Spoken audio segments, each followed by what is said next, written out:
Which athletes are most likely to develop FAI syndrome? This systematic review by Doran reveals the answer, and that's not who you might expect.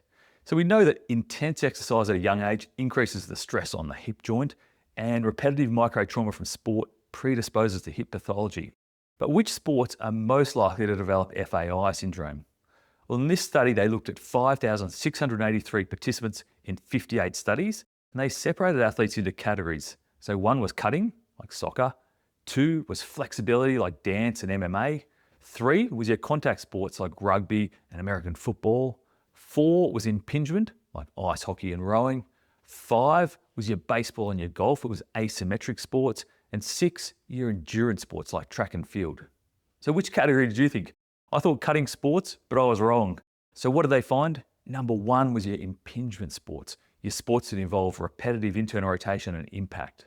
Your elite ice hockey players were the winners, if you can call it that. They had the highest prevalence of CAM-type FAI. Number two was your contact and cutting sports. They had an increased risk of CAM morphology. That's your rugby, American football, your soccer and your basketball.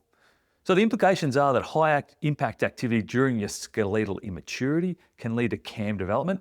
And when we see athletes from these sports that present with hip or groin pain, they've got an increased risk of CAM morphology.